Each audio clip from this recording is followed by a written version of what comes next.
Olá! Boa tarde, boa noite, bom dia. Esse é o Eu, Você e as Circunstâncias. Essa é a gravação da quinta temporada. A quinta temporada nós vamos trazendo pessoal especial. Você já tá vendo aí do lado? Aqui do lado. Aqui do lado, a nossa convidada. A nossa quinta temporada vai chamar Longe de Casa. A gente quer falar um pouquinho especificamente sobre carreira ou um pouquinho de empreendedorismo, depende do que essa pessoa está fazendo longe de casa. E para esse primeiro episódio, a gente trouxe a Mariana Rast, acertei? Ah, E, sim. que é minha amiga há muito tempo, mas faz muito tempo que a gente não se fala. Então, vai ser bacana porque a gente vai aproveitar para atualizar todos esses 10, 12 anos, sei lá, que a gente não se fala. No máximo uma curtida no Instagram, parabéns. Exatamente. E a Mariana tá em Lisboa. É isso, Mariana? É isso mesmo. Estou aqui em Lisboa agora, em agosto, fazem 2 anos. 2 anos, nossa, eu até. O pessoal que tá acostumado a ouvir já sabe, a gente tem roteiro, então a gente conversou antes. Então, tudo que ela falar ali é novidade tanto para mim quanto para vocês. Então, 2 anos eu pensei que fazia um pouco menos, na verdade. Como é que surgiu isso? Foi Então, planejado assim ou foi acontecendo? então, eu vou. Uma coisa que eu queria falar também, já começando, mas eu queria falar porque eu sei que tem gente que ouve sempre querendo ir embora do Brasil. Então, eu vou falar o que me fez vir, mas a partir da minha perspectiva, que também é muito romantizada lá atrás. E depois eu também quero falar um pouco do real, porque a gente sempre tem esse sonho e acha que todo lugar é melhor que o Brasil, e nem sempre é assim. O que me fez vir pra cá? Então, uma virada de chave foi durante a pandemia, mas isso por circunstâncias de saúde. Ali no começo de 2020, mais ou menos em janeiro, eu estava trabalhando em Porto Alegre, eu trabalhava já nessa área. Hoje eu sou aqui em Portugal também advogada de propriedade intelectual, porque até ontem, até antes de ontem, dia 5 de julho, ainda podia um advogado do Brasil vir aqui e fazer o reconhecimento da ordem com documentos, pagava uma taxa, também se torna advogado aqui. Agora mudou isso.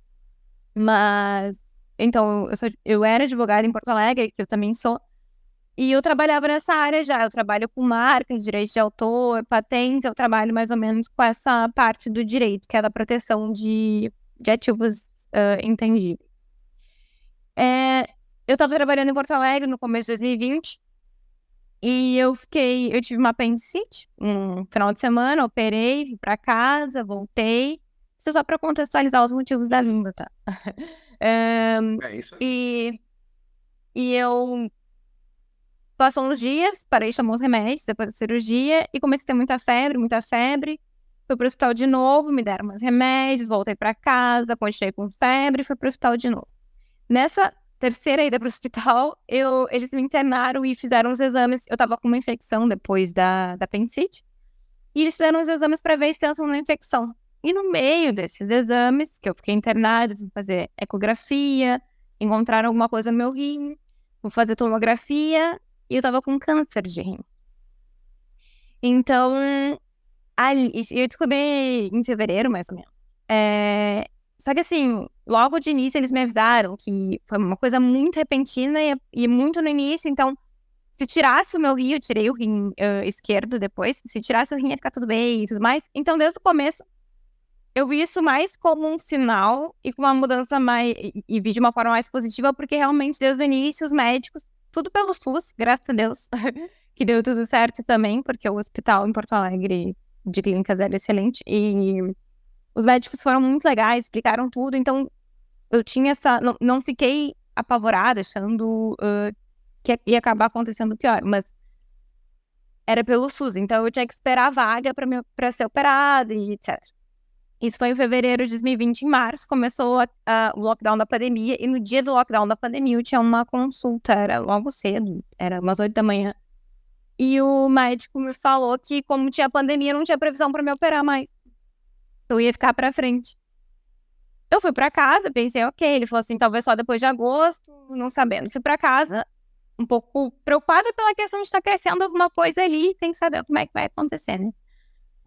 E logo à tarde, eram umas 2 da tarde, me ligaram do hospital e disseram que uma pessoa que ia operar no dia seguinte, por conta da pandemia, desistiu e que eles queriam tentar me encaixar ali, porque eu era num nível de idade de recuperação nova, ia sair logo, não ia ficar internada por causa da pandemia. E se eu desse entrada no hospital em meia hora, eles me operavam. Eu fui, obviamente, eu operei, tirei o rim, mas foi essa virada de chave. Depois que eu tive isso, eu acabei olhando para trás e pensando que eu não sei se era aquele tipo de rotina que eu tava tendo, aquela afobação de correr atrás, de fazer. Eu tava fazendo 2 cursos de pós-graduação, vários cursos extras, trabalhando muito mesmo. E eu comecei a pensar se era aquilo que eu queria, se era aquilo que eu queria olhar pra trás e ver que a minha vida tava indo pra aquele caminho. Então ali já foi um estalo inicial. Durante a pandemia, isso foi processando mais na minha cabeça. Eu acho que quando a gente se pega e vê que tudo pode mudar em muito pouco tempo, a gente começa a ver outras possibilidades. E é por isso que eu digo que essa minha visão de vida pra cá inicial é mais romantizada, porque era mais um sonho, uma idealização de mudança. Primeiro eu pensei em morar no Ceará, onde meu tio morava, e era o melhor lugar do mundo pra mim, até hoje é Flecheira, sempre vai ser. Mas por conta da pandemia, eu também acabei perdendo pessoas, perdi 2 primos durante a pandemia, e era bem na época que eu ia me mudar pro Ceará, quando eu tinha decidido. No começo de 2021, voltei para Porto Alegre, deixei tudo, porque eu fiquei um período na casa da minha mãe. Perdi parentes, então ali eu não... E eram pessoas importantes, eu acabei não indo pro Ceará. Então, nesse trajeto de não ir, eu me inscrevi para começar a dar aulas voluntárias para a Liga de Propriedade Intelectual dos alunos de Coimbra, da Universidade de Coimbra aqui, online. Porque como era pandemia, estava tudo sendo online. Uhum. E isso foi a primeira vez que imaginou de eu vir pra cá, de eu estudar aqui e de eu me especializar na minha área aqui. Eu comecei a dar aulas e gostei muito, então mudou um pouco a minha cabeça. Eu realmente gosto disso, de dar aulas. Eu ainda dou aula para esses alunos nos semestres letivos. E vir pra cá, entender um pouco mais do mestrado em Portugal, que acaba tem um custo muito menor do que no Brasil, do que um particular no Brasil. Era uma época também que as bolsas para mestrado estavam muito escassas no Brasil. Então, vir para cá foi uma oportunidade de eu conseguir fazer o mestrado, me especializar mais na área que eu trabalho, de propriedade intelectual, e tentar ser professora. Então, eu vim... Deixa eu te interromper só um minutinho. Senão essa timeline vai ficar muito rápida e aí vai ficar umas lacunas. Você disse que foi para dar aula voluntária, é isso? Eu me inscrevi para dar aula voluntária online. Eu tava dando aula voluntária online. Até hoje faço. Mas era online, aí você tava aqui dando aula. Tava no... Eu acho a pandemia. que eu vi nas redes sociais alguma coisa, quando você compartilhava. Tá, mas você tava aqui, aí você não tava lá ainda. Não, beleza. Não. Isso não tinha ficado claro, aí ficou uma coisa assim, sei lá, larguei e fui dar aula voluntária e ia te perguntar como que você tinha se organizado financeiramente. Não. Mas segue, aí você tava dando aula daqui. Exatamente. Eu vi no LinkedIn, os alunos da Liga postaram no LinkedIn essa oportunidade de dar aula para a Liga. Tinha que ser algum profissional da área que tivesse prática. Eu me inscrevi, como era pandemia, estava tudo sendo online. E comecei a dar aulas nos domingos. Adorava as aulas e comecei a pensar que eu queria realmente um mestrado para me capacitar para dar outras aulas em outros momentos, em outros lugares, outros cursos. Eu comecei a pesquisar, vi a questão do mestrado aqui em Lisboa, os custos anuais, e comecei a me planejar. Então, eu planejei em 2021. Primeiro apliquei para o mestrado, passei na seletiva. Planejei sair da Leão, sabia que ia ter um valor X. Eu não tinha dinheiro para vir para cá, inicialmente. Eu só tinha o valor da saída do lugar que eu estava trabalhando, que era o escritório. E falei com a minha mãe, conversei, também não conseguiria pegar empréstimo, etc. Então, conversei com a minha mãe e a gente vendeu o carro. Ela me deu o valor do carro, que era aproximadamente 15 mil reais. O valor que sobrou do carro, a gente deu entrada num outro carro para ela poder continuar lá. E me ajudou com isso. Então, a minha organização, assim, foi muito básica mesmo. Não foi o melhor planejamento do mundo. Eu poderia ter passado, talvez, um pouco mais tempo planejando. Mas foi o que eu consegui programar no tempo entre a submissão de inscrição para o mestrado e a minha vinda em setembro. Então, eu me programei para o mestrado. Eu submeti a minha inscrição para o mestrado em mais ou menos março de 2021. Saiu o resultado em maio. Em junho, eu dei entrada no pedido do visto, com os documentos do resultado.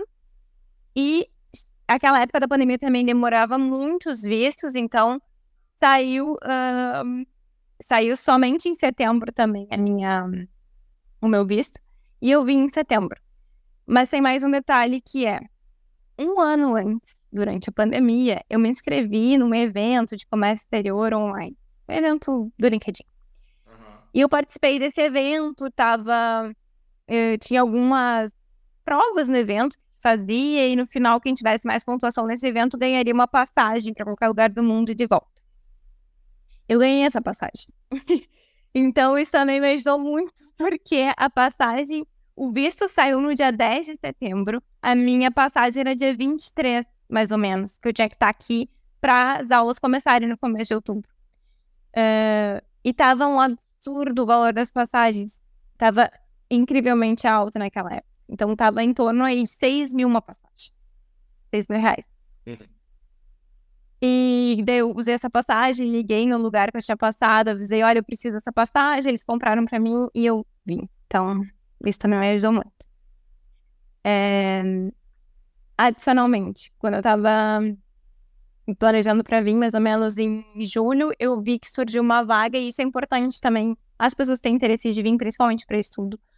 Portugal e a Europa tem muita bolsa de estudo para quem está fazendo mestrado, para quem está fazendo especialização, para quem está fazendo doutoramento, como investigador. Eles sempre abrem muitas bolsas. E nem sempre é concorrido. Aqui em Portugal, por exemplo, no ano que eu me inscrevi para essa bolsa, tinha 8 pessoas concorrendo. E era uma bolsa na minha área. Tá, deixa eu te perguntar uma coisa. Deixa eu ver se eu entendi primeiro, né? Porque foi bastante informação, né, doutora? Vamos lá ver se eu dei conta. Você resolve que vai para aí, e pelo que eu entendi, você bem conhecia aí. Você nunca tinha saído do Brasil. Nunca tinha saído. Legal. Aí você pega 15 mil reais, que era 3 mil euros, mais ou menos? É isso? Sim, e mais o valor da saída do escritório, que foi mais ou menos uns 6 ou 7 mil reais. Tá, então, 4 mil euros. Pega ali 4 mil euros. E aí se inscreveu na bolsa. A bolsa, me explica um pouquinho melhor. A bolsa tinha uma remuneração. Tinha uma bolsa e tinha um valor que você ia receber por estar fazendo ali a pesquisa. Ou que tá ainda, né? Porque você ainda tá no processo, né? Tá fazendo o mestrado.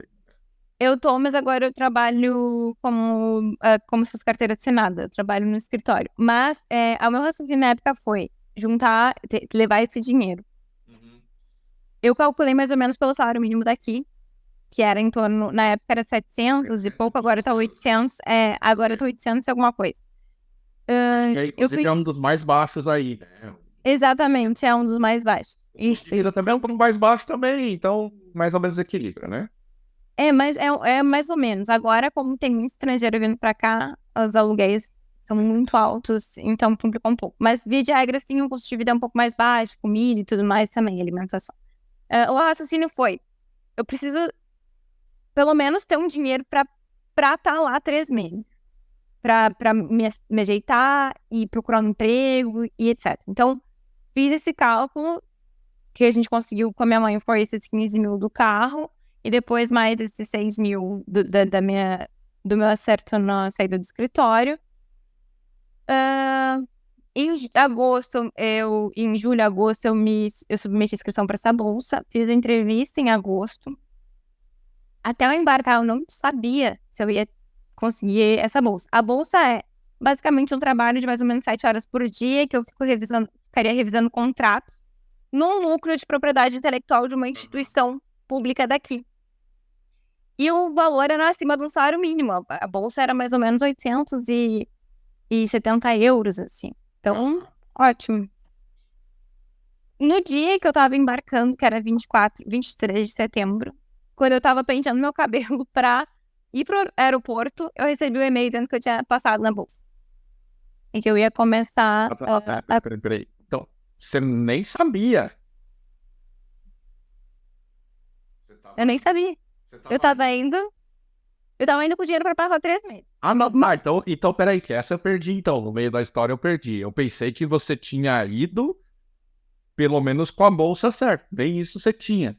Você sabia que você ia fazer o mestrado, mas não que você ia ter a bolsa, é isso? Exatamente. Eu já tinha passado no mestrado. O mestrado aqui é uma universidade pública, mas a universidade pública é paga. Então, eu tinha que pagar uma propina, que é a mensalidade. A minha raciocínio foi esse valor de 3 meses. Propina aí é o nome que se dá a mensalidade. É, a mensalidade. É curioso. Eu um tempo atrás, eu tive aí e tal, e eu tenho um processo andando, né, de naturalização, né? E aí eu pesquisei na época, né? E aí também aí que eu descobri que o nome era propina, e eu falei, é daquelas palavras que é bem curioso, porque é bem diferente. Sim. Mas vou. Então você soube quando eu tava indo já, tá?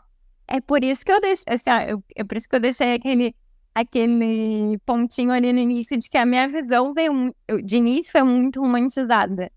Porque tem uma série de sorte aí. Lógico que tinha. O que eu tô imaginando aqui, você me corrige, né? A tua profissão, eu te confesso que a gente sabe que existe tal, e eu te sigo ali na rede social tal, vejo, às vezes você publica alguma coisa ali, mas imagino, e aí pode ser até um pouco de ignorância minha, que não é exatamente uma coisa muito concorrida, assim, né? Não tem. Você nem ouve muito falar, né? Mas. Só que também, por ter menos, também deve ter menos campo e menos oportunidade também, né? Deve ser mais ou menos assim, menos gente concorrendo, mas também menos espaço, mais ou menos. Seria mais ou menos isso, só que, desculpa, no Brasil e Portugal, essa área da propriedade intelectual ela é muito pouco abordada, principalmente na faculdade. Eu não tive propriedade intelectual na grade de direito. Não sabia, eu soube depois. Nem ouve que tenha muitas disputas nesse, assim, pelo menos tipo os Estados Unidos, que os caras estão brigando toda hora por causa disso. A gente não ouve porque a gente não sabe da área, mas tudo que envolve disputa de música, cópia de direito autoral, infração, marca, uma marca imitando a outra, tudo isso envolve propriedade intelectual. Só que a gente não aprende isso na faculdade.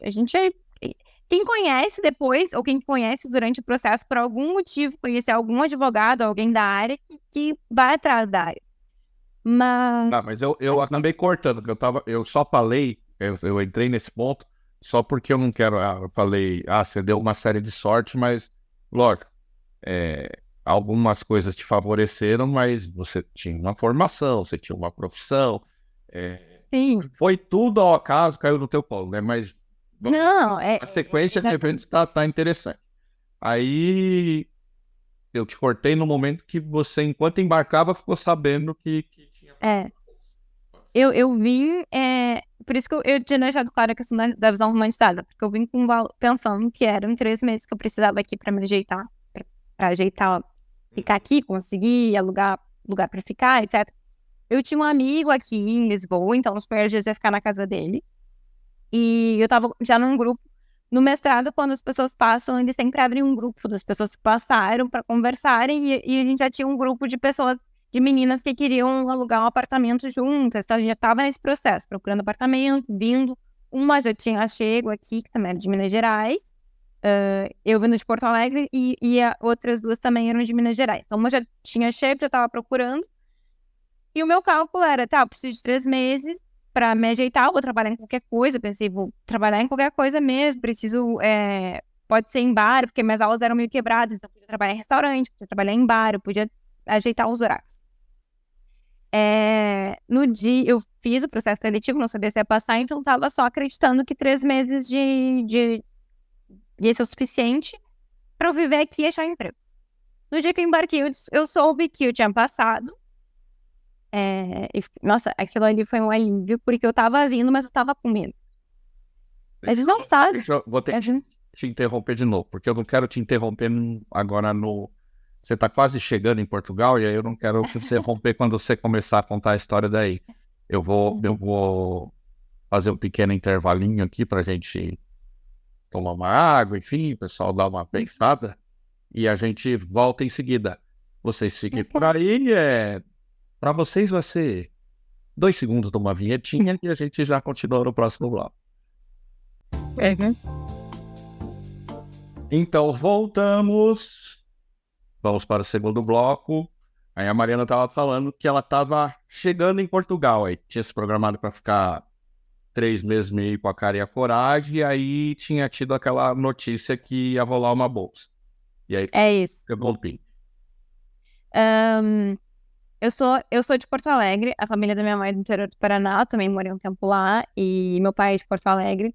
Mas eu cresci, eu nunca tinha vindo pra fora do Brasil, eu não tinha como fazer intercâmbio quando as pessoas faziam, por exemplo, no ensino médio. Eu não tinha condições de fazer o intercâmbio no ensino médio, e depois na faculdade eu fui pro direito, então era uma área que também não me era muito clara a possibilidade do intercâmbio durante a faculdade. Pra mim, na minha concepção, se eu fosse fazer um intercâmbio, eu ia atrasar o curso, porque as legislações são diferentes e tal. E também não tinha dinheiro para isso, né? Não era tão fácil. Eu fiz faculdade no Instituto Federal do Paraná, no interior do Paraná. E também não era não se falava muito sobre essa questão do intercâmbio. Acho que nem tinha tantos programas de internacionalização no Instituto Federal, porque era muito novo também. Então, foi aí a primeira vez que eu saí do Brasil. Tava chegando em Portugal para vir pro mestrado, porque simplesmente mudou minha cabeça, minha vontade de dar aula ficou maior que tudo. E chegando aqui, foi um choque. É um choque de realidade. Eu acho que as pessoas... Eu vejo muito vídeo no Instagram que as pessoas colocam, como é viver na Europa, o que se compra com 10 euros no mercado. Mas é uma romantização excessiva, sabe? Não é isso. O choque cultural é enorme. É muito grande. Nós somos um povo extremamente comunicativo. O pessoal da Europa, em geral, Portugal, eles são mais fechados. É a cultura ser assim. Eu cheguei, foi um choque cultural. Fiquei na casa do meu amigo uns 15 dias, mais ou menos, até a gente conseguir um apartamento com as meninas que eu tava no grupo do mestrado conversando. Com 4 meninas, nós alugamos um apartamento aqui. Outra coisa que foi, assim, começou a bater o choque de realidade. Lógico que no começo eu fiquei tão empolgada por ter saído do Brasil, conhecido outro país, vim pra Lisboa, pra mim era tudo lindo. Eu andava nas ruas, achava que tava num filme, assim, porque é tudo tão antigo, tão bonito aqui. Mas, só que a gente chega aqui, de novo, nós somos zero, nós temos que fazer tudo do começo. Então, tudo que se fez no Brasil quando era criança, RG, CPF, número de segurança social, tudo é de novo. Não, e mais do que isso, né, Mai? Assim, eu notei uma coisa, lógico, eu fui passear, né?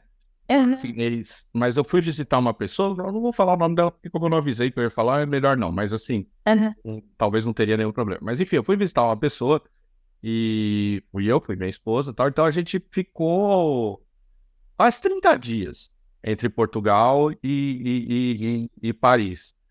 E então a gente não fez aquela viagemzinha corridinha, né, de ir pingando. A gente ficou tempo mesmo, né, de ir no mercado, de ir na lavanderia, de ficar ali mesmo um tempo assim. E principalmente lá, porque originalmente eu nem ia em Portugal. Eu ia só pra lá, porque era lá que ela morava. Mas como o avião fazia a escala aí, e tem o lance de não ter um adicional, né, se você ficar X dias, acho que era 5 dias, sei lá, não tinha adicional na passagem. Aí eu falei, sei lá quando é que eu vou fazer isso de novo, se eu vou fazer, vou conhecer aqueles lugares então. E aí fiquei 5 dias aí. E aí, lógico, 5 dias aí foi passear mesmo, não deu pra ver muita coisa. Só que lá a gente passou um tempo, né? E ela morava próximo a vários imigrantes, assim. Inclusive, nós fizemos um churrasco lá com o pessoal, muito legal. Tinha gente de tudo que era lugar lá, porque Paris é meio que nem São Paulo, né? Que é a minha terra, assim, é um monte de gente de tudo que é lugar, né? E a gente notou muito isso, assim, né? Que as pessoas daqui ou de outros lugares, enfim, romantiza a vida dessas pessoas. Inclusive, a pessoa que nós fomos visitar, ela estava lá em Paris, eu acho que talvez uns 5 anos, mas ela estava na Europa já há mais de 10 anos, porque ela estava antes na Espanha. E ela nem tinha ido na torre, por exemplo. Ela foi com a gente. Porque a pessoa estava ali naquele turbilhão de trabalhar, de ganhar a vida, enfim, de correr atrás e tal. E você, nesse aspecto ainda, você... quando alguém me pergunta, assim, o que eu acho, eu sempre falo que se você é novo, se você tem uma profissão e tal, ainda, né, que ainda foi teu caso, você tinha uma profissão, né? Essas pessoas que vão, sei lá, para começar lavando prato e tal, e ainda é uma coisa ainda mais difícil, porque realmente você começa do zero. Mas o ponto que eu queria falar era exatamente esse, do começar do zero. Porque em Portugal, tá, pelo menos você fala a língua, você consegue se expressar, mas você consegue, assim, a pessoa consegue olhar para ti e falar, bom, essa pessoa tem um conteúdo, né? Agora você chega na França, por exemplo, e tá, meu inglês vai até a página 2, talvez. Então, e também na França o pessoal não faz muita questão de inglês também, então lá ajuda muito. Mas aí a agonia que eu senti naqueles 21 dias, eu fiquei lá 21 dias, é que eu falei, cara, as pessoas devem estar achando que eu sou um idiota, porque eu não consigo expressar o que eu sei. Eu não consigo me expressar. Então, aí na minha cabeça ficou assim, cara, se eu sair de lá e venho morar aqui, tipo, eu não sirvo pra nada, eu volto a ser, porque eu não consigo servir uma mesa. Porque o pessoal, vou trabalhar de garçom, vou trabalhar de garçom. Como? Eu não sei falar prato em francês. Então, a coisa que me deixou mais angustiado foi isso, assim, é como se você... Por isso que eu falo assim, quem tá começando é uma coisa. Tudo bem, tô começando. Aí você vai começar aqui ou vai começar ali, tudo bem, você vai começar. Agora, quem já daqui a pouco construiu uma coisa, você pegar tudo isso, jogar no lixo, assim, e ir para um lugar que você... Cara, eu tô procurando a palavra, porque eu não quero cometer aqui nenhuma. Mas assim, você vira um idiota, porque você não consegue... Você consegue falar lá, se comunicar, sei lá, menos de coisas muito básicas, né?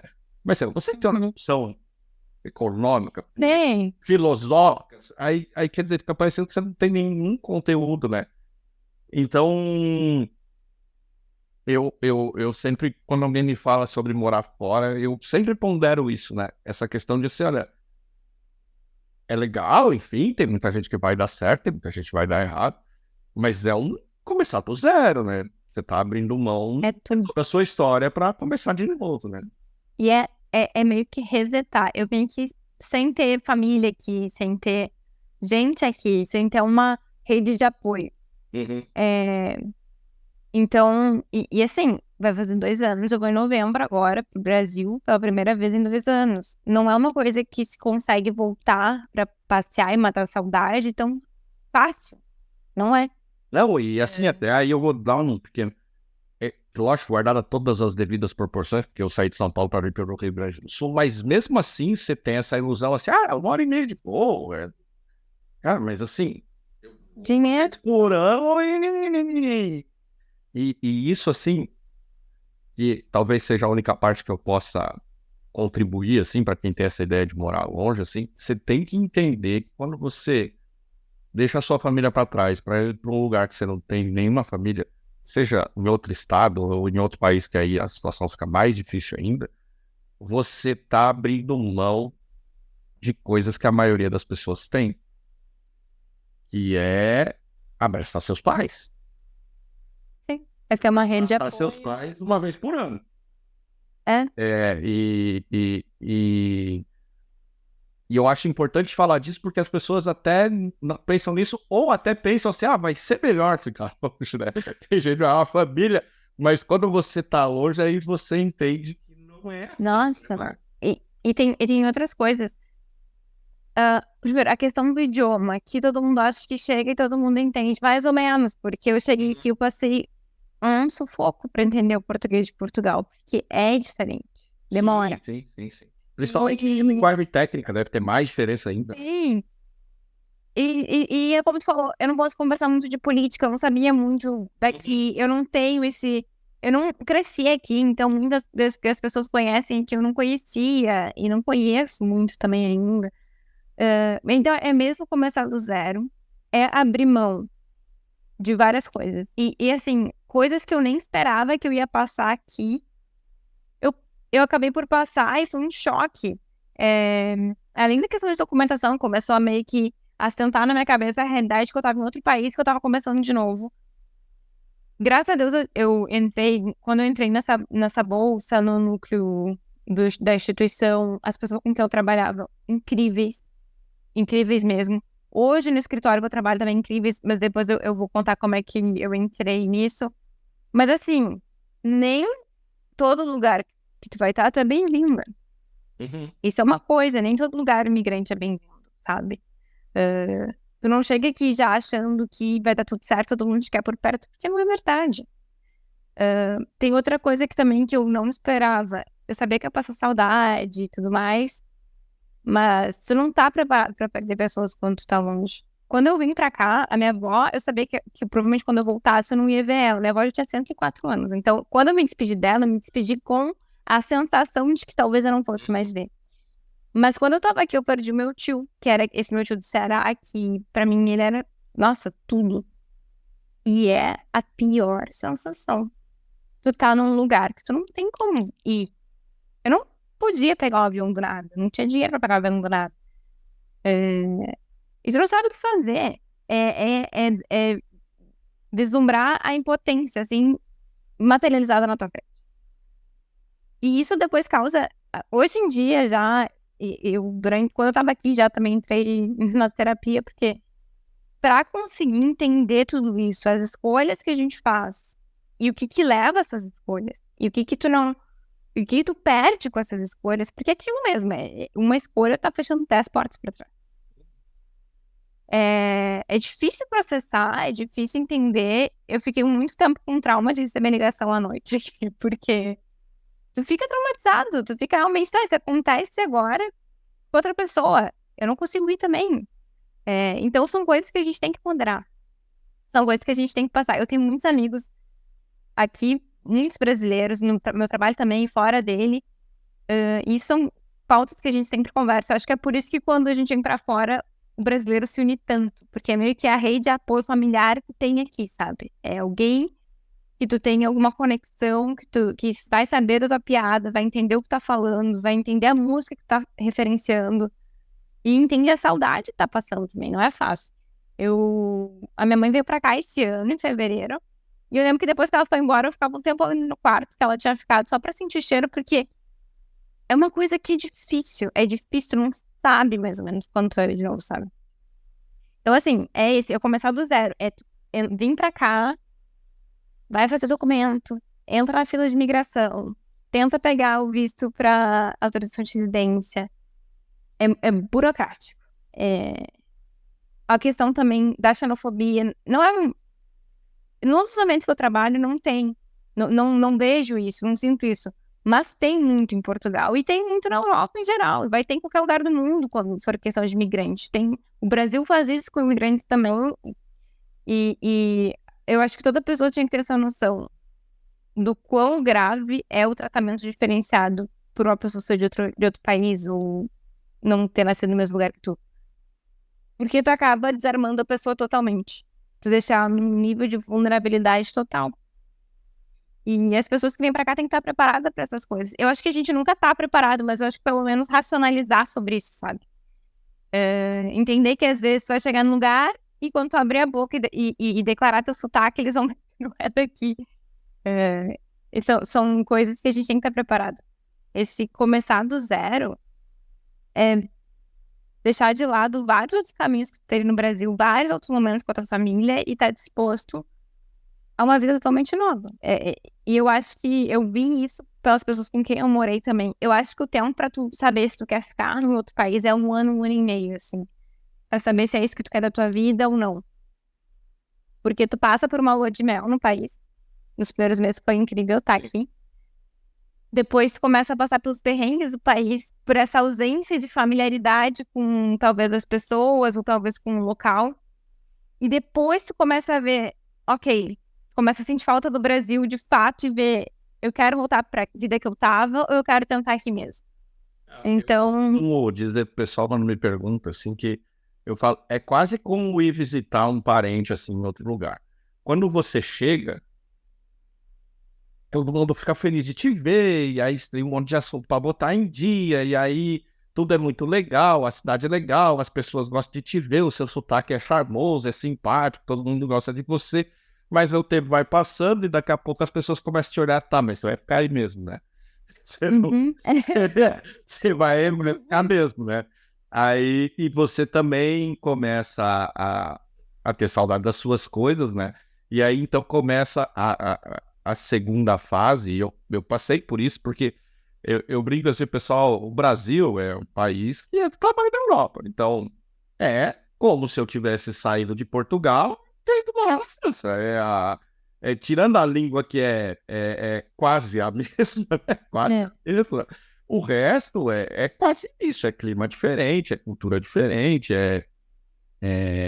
enfim, e conforme o tempo vai passando, além desse sentimento das pessoas que começam, tá, tudo bem, mas é isso, vai ficar aí mesmo, começa a ter o teu sentimento, também quando você viaja, assim, você tem que falar das tuas coisas, do teu lugar, os amigos, você vai fazendo novos amigos que são importantes de outra forma, mas os teus amigos de infância que conhecem toda a sua história, são amizades diferentes, você nunca vai ter, e eu sempre tomo cuidado para falar isso, porque não é diminuir as amizades, poxa, eu tô aqui desde 2005, né? Então já tem amigos de muito tempo, mas nunca é igual aquela pessoa que ficou contigo lá, que estudou nos mesmos lugares, é um tipo de amizade diferente, essa pessoa sabe a sua vida. exatamente. No meu caso, inclusive, sabe coisas que nunca ninguém vai saber, porque nem tinha rede social, né? Tem essa, né? Então, e aí não. Quando você vai para outro lugar, essas coisas você tem que construir de novo, né? E tem muito isso do pessoal começar a olhar para ti no começo como uma novidade, legal, que bacana, mas aí com o tempo isso vai arrefecendo. Com o tempo é comum. Com o tempo aqui já é comum. Hoje eu reparo isso sempre. Quando eu passo no centro histórico aqui de Portugal, ali na parte do Chiado e tal. No começo, toda rua que eu andava, eu ficava deslumbrada. Eu falava, meu Deus, olha o tamanho desse mármore, olha que lindo, olha que incrível, quanta história. Hoje eu passo como se fosse um lugar normal, como se eu estivesse tipo, em qualquer lugar. E às vezes eu paro e penso, não, calma, eu costumava admirar isso aqui, então vamos parar e vamos admirar isso aqui de novo. Mas é isso, é fazer tudo do zero. E tem outra coisa, que também eu não estava preparada. Eu tenho 30 anos. Eu vim pra cá com 28. Ou seja, eu já tava indo pra algum caminho quando eu tava em Porto Alegre, sabe? Eu tava construindo alguma coisa. E já morava sozinha em Porto Alegre. Já morava sozinha há algum tempo. Eu vim pra cá pra dividir apartamento com outras 3 meninas da mesma idade, outras mulheres da mesma idade que eu. É vir e tu voltar pra uma mentalidade de... Eu me senti como se estivesse voltando pra faculdade, como se eu estivesse morando em república, sabe? Porque no Brasil eu tava numa vida adulta, mas aqui eu tava de novo morando com estudantes, daí, lógico, todas as meninas com a mesma idade, mesma faixa etária, não era aquela coisa de república de festa, todo mundo ele sabia mais ou menos o que queria fazer, então era um pouco mais tranquilo, mas ainda assim, é tu colocar 4 pessoas de 30 anos com vivências, experiências e manias, todas elas já tendo morado sozinhas, já tendo suas vidas, morar juntas, sem se conhecer e botar conviver e para economizar dinheiro. Então, obviamente que não que no começo todo mundo era as melhores, nós éramos muito apegadas, porque era nosso vínculo aqui, né? Nós chegamos praticamente juntas, então foi o vínculo que a gente fez. Mas não é fácil por pessoas conviver depois de ter 30 anos de vida nas costas e por conviver como se tivesse 15, como se estivesse no início da juventude, de novo. Então, esse foi outro ponto que para mim foi difícil, foi voltar a conviver como se eu fosse mais nova. Agora, eu comecei o mestrado, agora eu tô no 2º ano do mestrado fazendo a dissertação. Trabalhei por 8 meses nessa vaga de bolseira. Aqui eles falam bolseiro, mas é de com bolsa de investigação para trabalhar no núcleo. E depois surgiu uma vaga no escritório de advocacia, no escritório de consultoria jurídica, realmente na minha área de propriedade intelectual, que era o que eu fazia no Brasil. Uma coisa que eu também queria deixar claro, que tem diferenças na forma de trabalho aqui e no Brasil. Eu acho que o Brasil, e foi isso um dos principais motivos que eu comecei a cogitar vir para cá, para a Europa, eu acho que era um pouco para esse slowdown, assim, para diminuir o ritmo. O Brasil tem um volume, até nos dados hoje, sobre o nível de burnout e etc. O Brasil tem um nível e um ritmo de trabalho absurdo. O Brasil tem exigências e acaba seguindo muito, eu acho que até o padrão um pouco americanizado disso, de romantizar o volume. É curioso isso, porque você tocou num ponto assim que eu sempre converso com o pessoal. Até eu te conto, eu nunca fui para os Estados Unidos, eu não tenho muita curiosidade. Também. Eu acho isso. E é engraçado que apesar de a gente ter uma origem que foi colonizado mais por europeu enfim, os africanos e os próprios povos nativos, mas a gente tem uma cultura de trabalho e de consumo muito mais próximo do americano, né? Total. Porque você vai na Europa, os carros são menores, as comidas são menores, o refrigerante é menor, enfim. E nos Estados Unidos é aquela cultura do tudo grande, do carrão, do SUV, e aqui na questão do consumo também é muito parecido, né? Não é uma questão do trabalho. Então, talvez aqui... Bom, isso talvez até merecesse um estudo melhor, assim, mas a questão cultural, econômica, assim, que envolve o trabalho e o consumo, tem muito mais a ver com os Estados Unidos do que com a Europa, né? Sim. É bem diferente mesmo, né? É muito, e esse foi um dos motivos também, porque até eu ficar doente, eu romantizava isso também, eu achava incrível sair do escritório tarde. Depois, eu comecei a ver que não... Isso, eu não acho que isso tem que ser romantizado em hipótese nenhuma. E isso é uma coisa que é importante daqui. Eu acho que as pessoas aqui, apesar de elas serem muitas vezes um pouco mais fechadas, elas têm ritmos um pouco mais lentos, assim, vivem a vida de uma forma mais agradável. Tá, deixa eu te cortar um pouquinho. Porque assim, a gente fez um bloco que, se eu tivesse que dar um nome para ele, é assim, ó, por que não ir, né? Porque a gente acabou ponderando um monte de coisa que era Sim. Que foi um pouco da minha também, até uma curiosidade que a gente fez com a mesma idade, né? Eu mudei com a mesma idade. Então, assim, a gente colocou bastante coisas assim. Não é porque não, porque isso é drástico, porque eu tô muito bem com as minhas decisões, assim, enfim, foi bom para mim fazer isso, e eu quero ouvir depois de ti isso, mas como a gente vai começar, e você estava começando a falar da parte legal disso, eu vou dar uma cortada para a gente ir pro próximo bloco aí falar as razões do porquê fazer, né? Porque a ideia é essa, né? A ideia é a gente expõe aqui um monte de pensamento, as pessoas vão tirar lá suas conclusões, até porque eu sempre falo que eu levei um tempo para escolher o nome do podcast, porque eu lido com essa coisa do desempenho, do resultado, da disciplina, do planejamento, e isso é confundido muito, sabe? As pessoas acham que, e o que eu vou falar agora eu já perco um monte de ouvinte, né? Mas sabe aquelas coisas assim, 10 maneiras para isso, 5 maneiras para aquilo, cara, as pessoas são diferentes, a realidade são diferentes, E essas coisas, a disciplina, a produtividade, isso tem que ser meio, isso não pode ser fim de vida de ninguém, entendeu? Então não é que não é importante, né? Mas é importante como um meio para você ter a sua vida, viver as suas coisas. É isso, eu acho que é isso que acontece muito no Brasil. As pessoas acham que o trabalho é o ponto final da vida, ou seja, vive para o trabalho realmente, sabe? É. Eu acho que é. Não tem, há coisas mais importantes do que isso, né? Então eu vou dar uma paradinha, a gente Uhum. volta em seguida para falar um pouquinho das coisas boas de Portugal, que eu também sei que tem, e aí a gente vai encaminhando depois para o encerramento, tá? Um minutinho, a gente Ok. volta.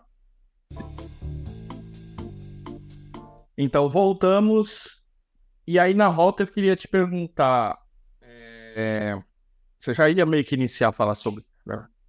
Mas. Não, primeiro eu queria te fazer uma pergunta que eu não te fiz até agora. E você meio que falou assim: leva 1 ano e meio para mais ou menos você decidir se você quer ficar ou não. Você decidiu? Porque você tá a 2, né? Vamos outra vez. Eu acho que um ano e meio ali, eu acho que é o período de adaptação, porque a gente passa por todas as fases, né? Lua de mel, realidade, saudade, e ver se realmente aqui é o lugar para ficar. Atualmente, eu decidi sim ficar, mas porque eu trabalho agora no escritório, eu tenho. A minha vida meio que voltou para a partida de quando eu saí do Brasil. Então, hoje eu e meu namorado, a gente é um apartamento, então a gente consegue viver melhor aqui. O aluguel é muito caro em geral, o aluguel aqui é muito caro em comparação com o salário mínimo. Às vezes é um salário o valor de um aluguel e de um T0 ou T1, que aqui seria uma kitnet ou quarto de um quarto. Aqui quando é T1 é um quarto, T2, dois quartos, assim vai. E então aqui é muito, muito caro. Em comparação com o salário mínimo. Só que então, as pessoas chegam e acabam por ter que morar junto, em república de estudante, essas coisas. Isso é difícil se adaptar e é difícil conviver. Principalmente quem faz a conversão do Brasil para cá. Porque muita gente vem para cá fazer o mestrado e trabalha para o Brasil. Então, agora que a gente tá mais estável, então o meu namorado também é do Brasil e mora aqui, tá trabalhando também aqui. Então, a gente conseguiu alugar um apartamento, a nossa vida tá melhor. Em âmbito, assim, de ter essa rede de apoio, já temos amigos aqui, já criamos uma vida aqui, uma rotina aqui, sim, eu tenho definido ficar, assim, em Portugal. E me fala assim, por quê? O que que é diferente aí, assim? Vamos falar um pouco do outro lado, né? A gente estava falando assim das dificuldades e é muito importante falar das dificuldades porque do que nós vamos falar agora, a maioria das pessoas já falam, né? Então foi muito É, importante a gente começar pelo outro lado. Mas lógico, daqui a pouco tem alguém aqui que tá ouvindo uma primeira vez sobre esse assunto, né? E acho que é legal a gente expor o outro lado também, assim. O que que te faz hoje querer ficar aí, assim? algumas coisas, eu acho que primeiro é o básico. A gente se acostuma com coisas básicas que no Brasil às vezes parecem tão difíceis no dia a dia. Primeiro, que isso me pegou muito porque eu era uma pessoa assalariada no Brasil também, tinha vale alimentação. O vale alimentação aqui, pasmem, ele dura pro mês inteiro. Então, no Brasil não dava. Aqui dá. Isso foi uma coisa que logo de início eu falava, gente, chocado que dá certo. Então, tu consegue fazer durar. E tu come bem. Come realmente bem aqui com vale alimentação. Não é aquela coisa de, eu não posso comprar tal coisa, eu não posso comprar carne, eu não posso. Acho que não vai planejar, não vai comprar um champanhe francês, sei lá quantos euros. Não é isso, mas tu vive com dignidade, assim, sabe? Outra coisa é segurança, que eu me acostumei tão rápido, mas tão rápido. E tu andar à noite com o celular na mão e não tem problema, entende? Tu pega metrô com o celular na mão, não tem problema. Não estão tentando te roubar no metrô, assim, do nada. A segurança é absurda. Eu, logo que cheguei, e por muito tempo, a gente até hoje sai, volta tarde, volta de madrugada, pega o metrô de madrugada, que fica até 1 aberto aqui. Se não der, tinha lugares que a gente saía e voltava a pé, não tem problema. A segurança é um dos pontos fortes, assim. E eu penso isso muito porque, até por questão de futuramente construir família, sabe? Isso é uma coisa que pega muito em mim. Os transportes públicos funcionam muito bem aqui, assim, muito bem internos, porque agora tá tendo muita greve. Sempre tem muita greve em metrôs e trens e comboios. Mas o transporte público, em determinada medida, para o trabalhador funciona muito. Então, são valores de passe, por exemplo, o valor do passe para o transporte que eu pago é 40 euros, eu vou até para cidades próximas a Lisboa e não pago nada mais por isso. Eu uso o trem, o metrô, eu uso o barco, se eu quiser ir para o outro lado do rio, e eu uso também os ônibus. Então, é um valor só por mês. E é acessível. A alimentação aqui também, as coisas se comem muito bem e com um preço baixo. Realmente baixo. Eu achei Mas eu não... também, assim, lógico, você me corrige se eu estiver errado, né? Porque você mora aí, eu fui passear, né? Mas lógico, quando eu falo assim que eu achei barato dentro da realidade de estar aí, né? E, por exemplo, sei lá, teve um dia que tava chovendo e eu fui ali naquela região que tem o aquário ali, sabe? Sim, eu trabalho ali na frente. É mesmo, eu estive lá. Uhum. Foi um dia que tava chovendo. Um dia tava chovendo aí, a gente tinha deixado meio na manga. Se chover, a gente vai lá. Uhum. E a gente foi ali, e ali tem um shopping perto, né? O Vasco da Gama. Né? Uhum. Isso, esse mesmo, Vasco da Gama. Isso. E eu vi que tem CIA ali, né? Eu nem sabia que tinha CIA fora daqui, né? Mas enfim, aí... Minha CIA é da Suíça, não é brasileira. Depois eu fui pesquisar, mas eu não sabia, né? Eu não sabia. Eu também descobri aqui. Eu olhei a CIA assim, falei, meu Deus, tem CIA aqui. Aí depois que eu fui ver que nem que CIA nem é do Brasil, né? Você vê Eu também descobri aqui. a coisa de estar no cercadinho mesmo, né? Nem sabia. E aí tinha lá as blusinhas de 5 euros, sei lá, né? Que lógico, se você for na CIA aqui, eu não vou falar bobagem, porque eu realmente não sei quanto tá custando uma blusinha na CIA hoje aqui. Mas eu achei isso, falei, tá, mas para quem ganha em euro, 5, né? 5 euros é muito acessível, né? Dá pra pessoa... E você usou uma palavra aí no meio do que você estava falando, que é a palavra que eu mais uso aqui quando eu vou falar sobre essa coisa. Dignidade. Assim, o que eu mais percebi, tanto aí como na França, assim... até pelas pessoas que eu fui visitar, assim, não vi ninguém que tava nadando de braçada, que tava ganhando um monte de dinheiro, não. Mas, assim, a dignidade, né? Educação, segurança, comer, se vestir, aquele básico que todo mundo devia ter, enfim, estava presente, assim. É isso. Então, isso foi uma coisa assim que eu achei, que nem você falou, de ter família, né? Pô, vai ter, sei lá, amanhã depois vai ter filho, aí teu filho vai estar numa escola, que ele vai aprender 2, 3 línguas, que ele vai, independente da condição social, e aí, sempre que aqui a gente entra nesse debate, é o que eu coloco. Cara, eu acho assim, a gente tem que ser posto no mesmo ponto de partida na questão de educação. Exatamente. O resto, velho, aí cada um por si, se você tem talento, se você montou seu negócio, se você ficou rico, que bom, eu não vejo problema nenhum nisso. Mas o filho de quem tem muito dinheiro, ou de quem tem pouco dinheiro, deveriam ser capazes de sentar na mesma mesa e falar sobre história do mesmo ponto de vista. Do mesmo ponto de vista, não, desculpa, do mesmo conhecimento, porque o ponto de vista é diferente. Mas isso me pareceu, e aí eu quero que você me diga se é isso, se não é, enfim, que aí é possível, né? É lógico, quem tem mais condição sempre vai ter alguma coisa a mais, mas assim, que a pessoa que está numa condição menor, ela vai ter uma educação que bota ela em condição de minimamente brigar, enfim, né?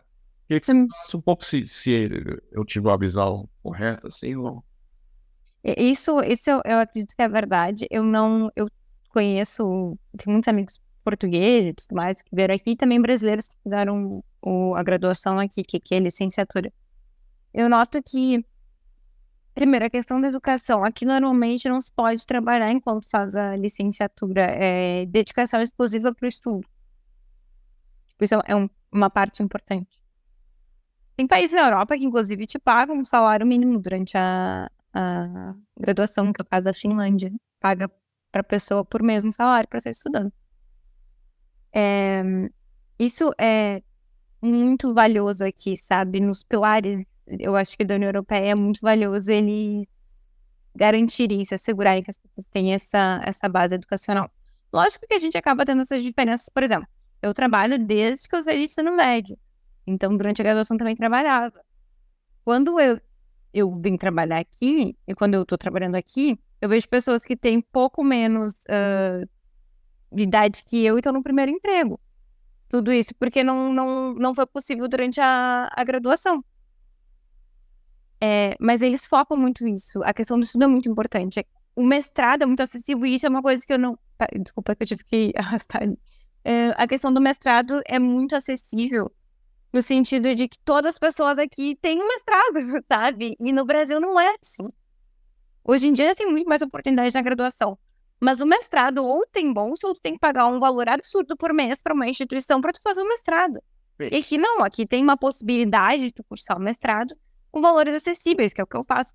Por exemplo, o meu mestrado custou por mês 1.200 euros, por ano 1.200 euros. Você falou no começo, mas enfim, mas não... Na Universidade de Lisboa, na Faculdade de Direito da Universidade de Lisboa. O primeiro ano do mestrado foi 1.200 euros o ano, então eram parcelas de 154 euros mensais a parcela.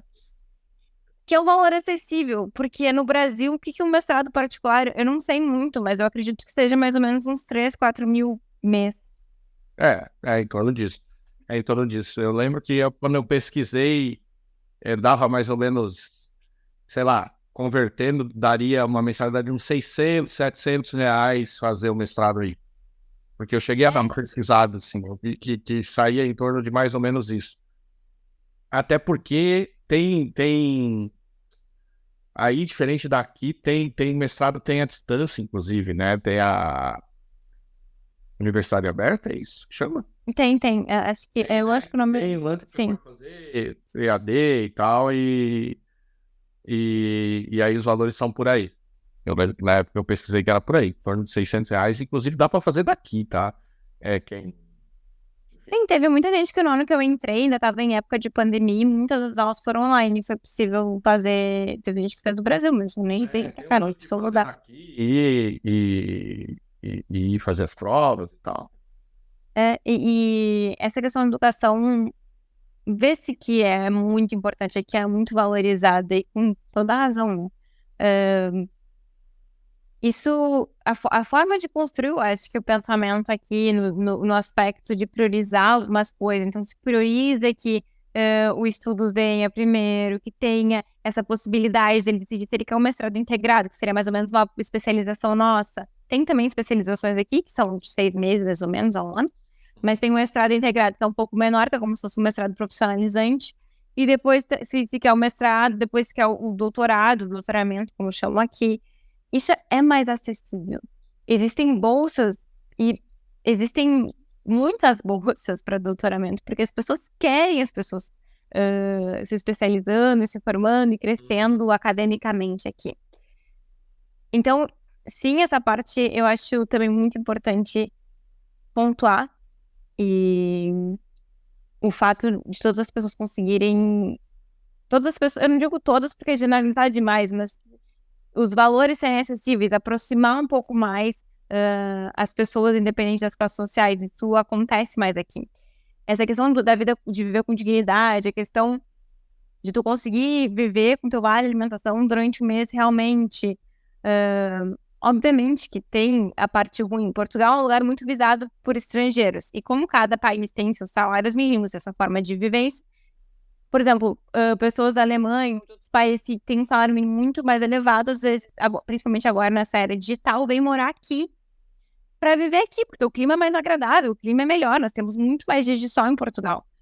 E isso acabou aumentando muito o valor dos aluguéis. Porque as pessoas moram aí, mas continuam trabalhando lá, é isso? Continuam recebendo salário de lá. Então, as pessoas têm um salário lá de 5.000 euros e conseguem viver aqui, que o salário mínimo é 800 euros, então conseguem alugar um apartamento aqui, independente do valor que seja aqui.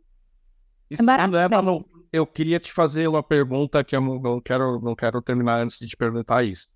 Porque, enfim, quando a gente conversou ali por mensagem, você falou, quando eu tava mudando, eu procurei até para ver se tinha alguém falando sobre isso e tal, e aí eu imagino, e quando eu tive essa ideia de fazer uma temporada falando sobre isso, porque eu conheço um pessoal que tá aí, tem uma galera que tá nos Estados Unidos também, e vai participar e tal,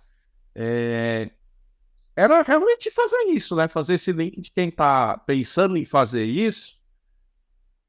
E aí tem gente que tá fazendo isso agora, né? Tá agora pensando em ir. E Portugal, talvez... É legal que eu tenho você aí em Portugal, tem mais umas 2 ou 3 pessoas aí. E eu tenho uma pessoa na Irlanda, que é outro polo, assim, de brasileiro, né? Que vai muito. E aí tem um pessoal na Flórida, assim. Eu tenho uns lugares mais clichês, assim. Eu tenho um pessoal pra falar. Mas eu queria saber, assim... Ué, eu tô lá ouvindo agora. Qual é a situação, assim, de momento? Lógico, a pessoa que tá ouvindo agora, o digital tem essa beleza, né? O agora do digital pode ser a qualquer momento, né, pessoal? Mas nós estamos aqui em junho de 2023, né? Nesse momento, assim, como é que tá para quem tá chegando?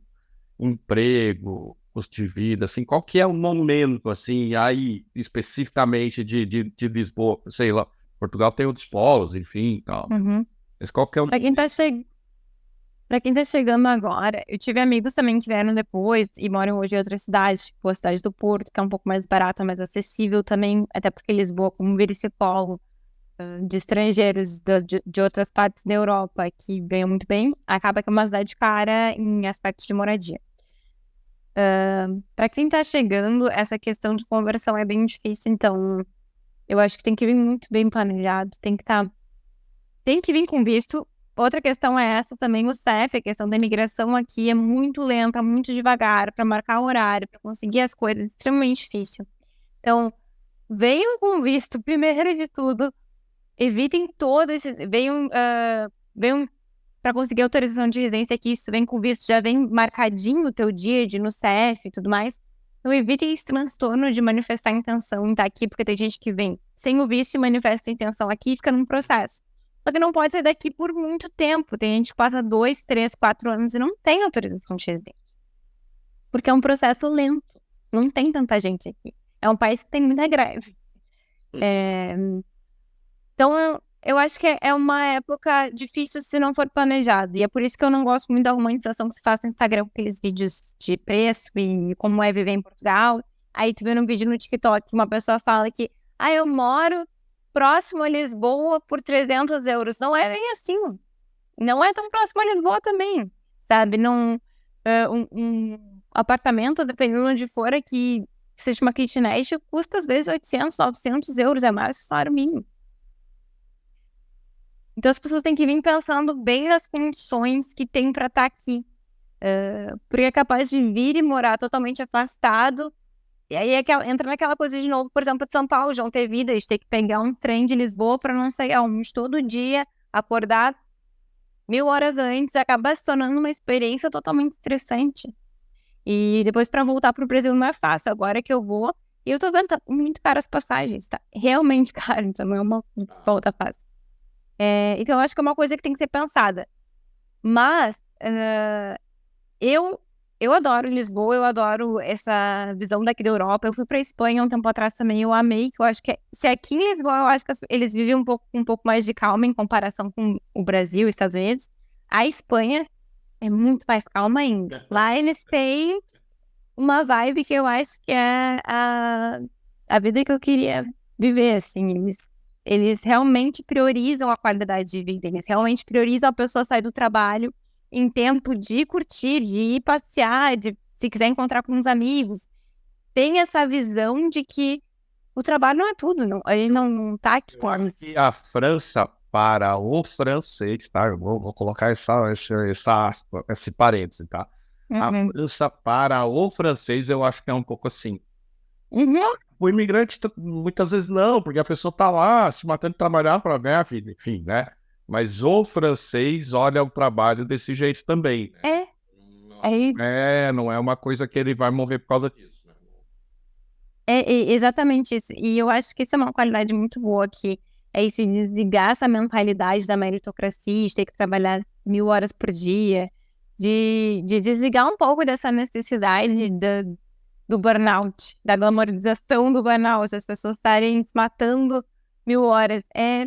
Não, aqui eles veem que se tu administra o teu tempo bem, tu é uma pessoa que tem qualidade e organização no trabalho.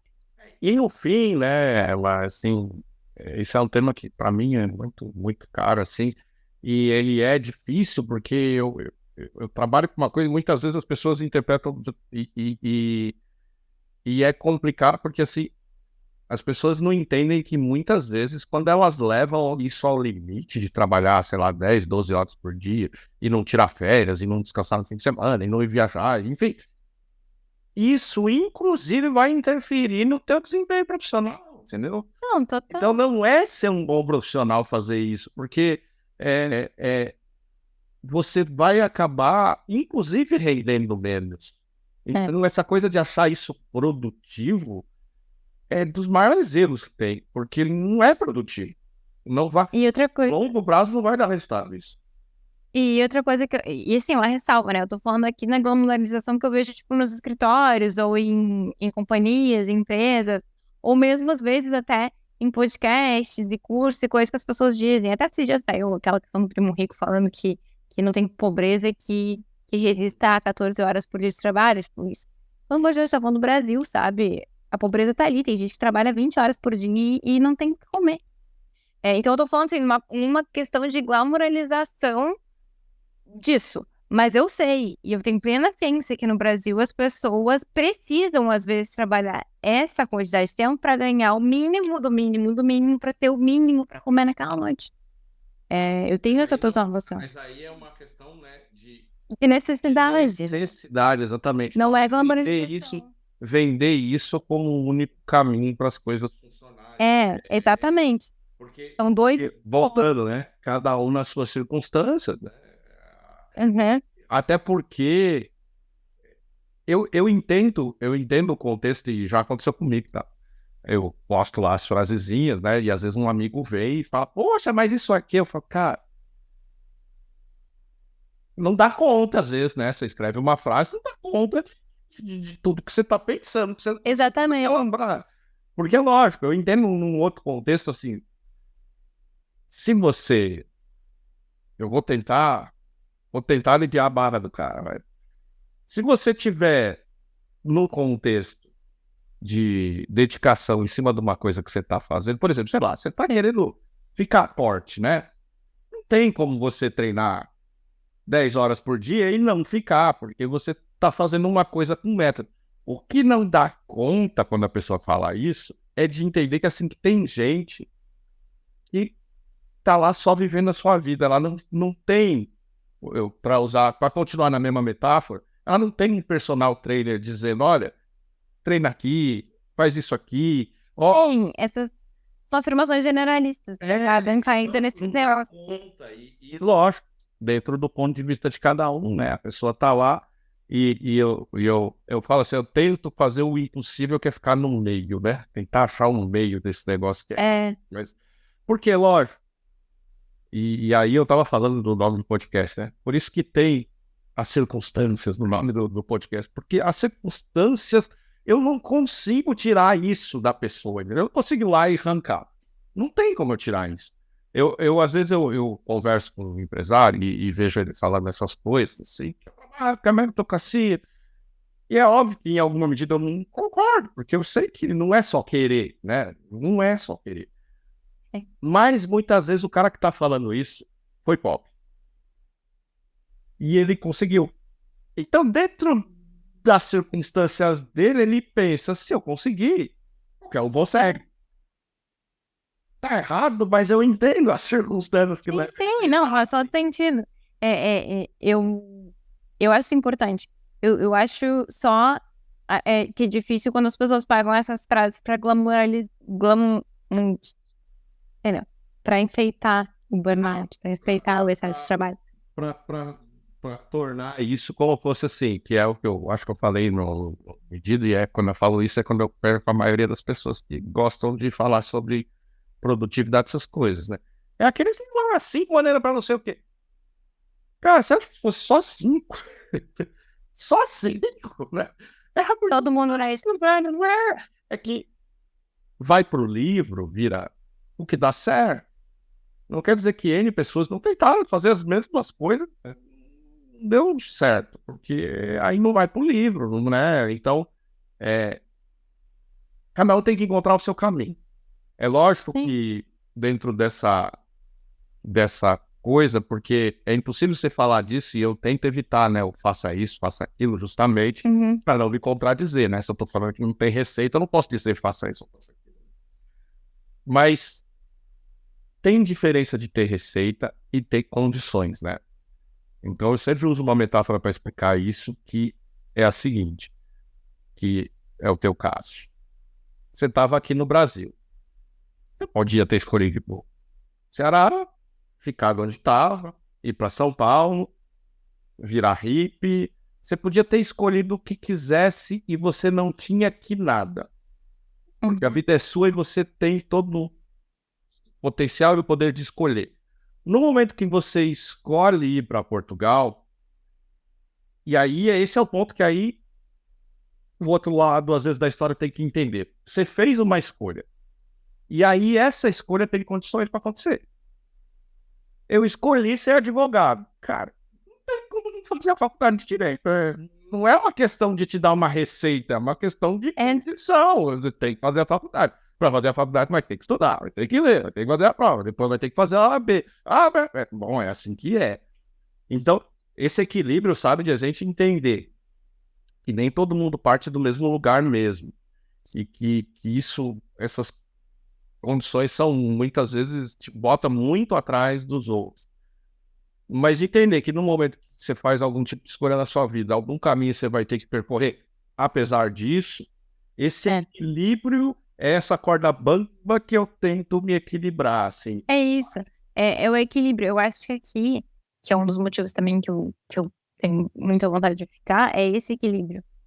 É tirar aquela pressão um pouco, é relaxar um pouco mais. E assim, eu me encontro numa fase que eu gosto que Portugal proporciona. E eu sou uma pessoa que eu sou, por exemplo, eu sou do sol, adoro o calor. Portugal é como o sul do Brasil, então tem inverno, tem normal, mas Lisboa tem sol praticamente o ano todo. É muito bom. Eu adoro. E essa vida um pouco mais relaxada, essa questão de respeitar bem alguns ambientes, o ambiente de trabalho, o ambiente de casa, essa liberdade de tu ficar nos parques, fazer piquenique nos parques, de poder voltar à tarde, à noite, essa segurança.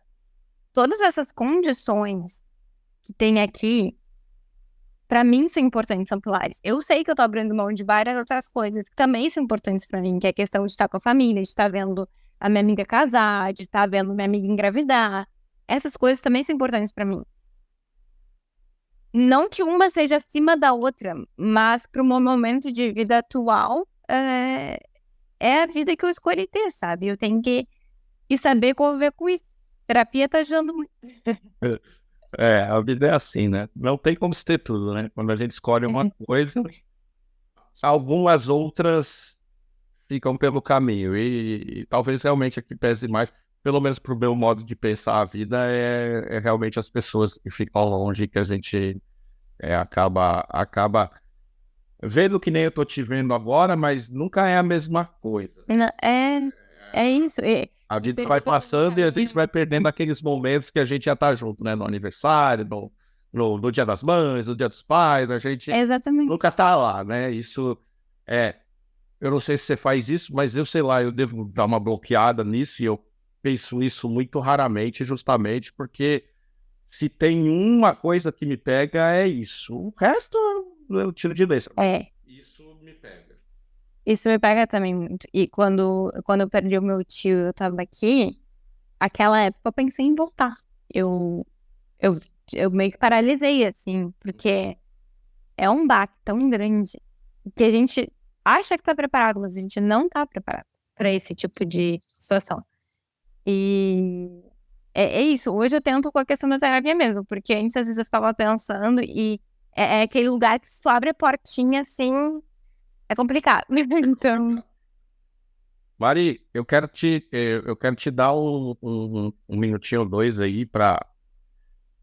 Eu não sei se você tem. É que hoje em dia a gente sempre abre esse espaço, né? Eu não sei se você faz algum trabalho na internet, se você quer que as pessoas te sigam ou não, não me sigam, pelo amor de Deus, enfim. Não me incomodem. Mas tem um minutinho aí, de repente, para falar um pouquinho do teu trabalho, do que você faz, enfim, do que você quiser divulgar, mandar um beijo pra mãe, sei lá. vou mandar um beijo aí pra minha família e pros amigos, porque é a primeira vez que eu tô no podcast. Mas assim, claro, eu posso deixar depois também o Instagram pro Wesley postar, deixar Eu deixo nos comentários. nos comentários, mas tá lá, Mariana Haas. No meu perfil, normalmente é a minha vida aqui, eu ainda não foquei muito no mercado digital, né? Mas eu sou advogada de propriedade intelectual, de marcas e é uma coisa, e é uma área que eu gosto muito de falar sobre, então além das aulas que eu dou para os estudantes de Coimbra, eu também às vezes dou algumas aulas para algumas faculdades ou cursos no Brasil.